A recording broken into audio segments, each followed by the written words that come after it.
புளிய விட்டு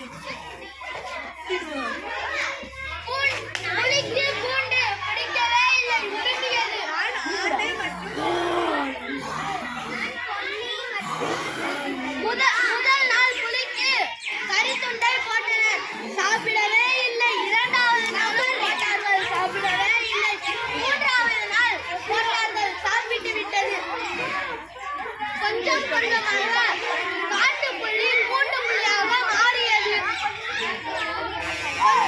கொஞ்ச நாள் கழித்து புலியின் நிறம் கொஞ்சம் கொஞ்சமாக மங்கியது.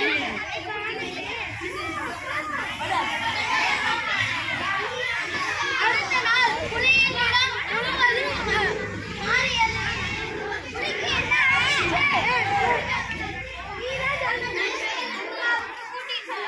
சரியா சரியா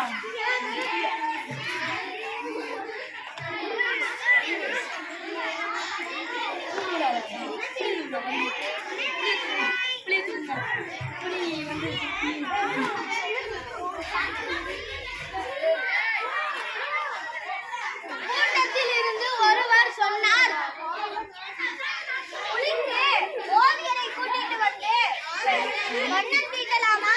சரி வாங்க போய் குடிவெல்லாம் ஓவியரையோ வந்து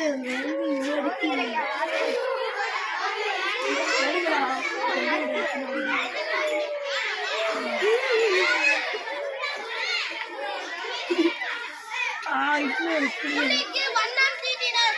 புலியின் தோலில் வண்ணம் ஒட்டவே இல்லை. இது என்ன நிறம் ஒட்டவே மாட்டேங்கிறது?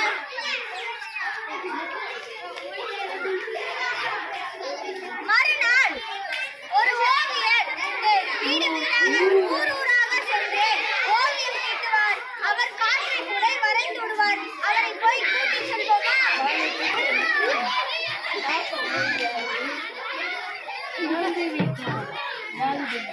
முதல் நாள் வந்தார். காதில் வந்து சொன்னார். வெறும் பிரஷை எடுத்து பெயிண்ட் அடித்தார். மறுநாள் வந்தார். காதில் ஒரு விஷயத்தை சொன்னார். வெறும் பிரஷை எடுத்து அடித்தார். இதே போல் ஒரு மாதங்கள் கழித்து வந்தார். இதே போல் சொன்னார். வண்ணம் தீட்டினார். சிறிது நாட்கள் கழித்து புலியின் நிறம் பழையபடி வந்தது.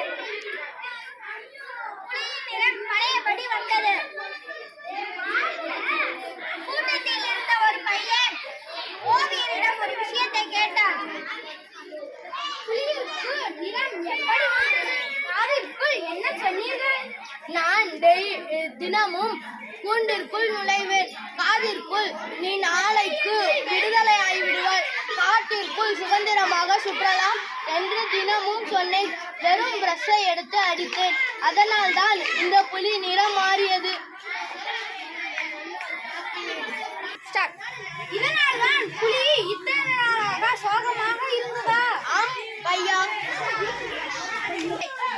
அதை கேட்ட வனவிலங்கு துறை ஆபீசர்கள் வண்டியை எடுத்து புலியை காட்டிற்குள் விட்டார்கள்.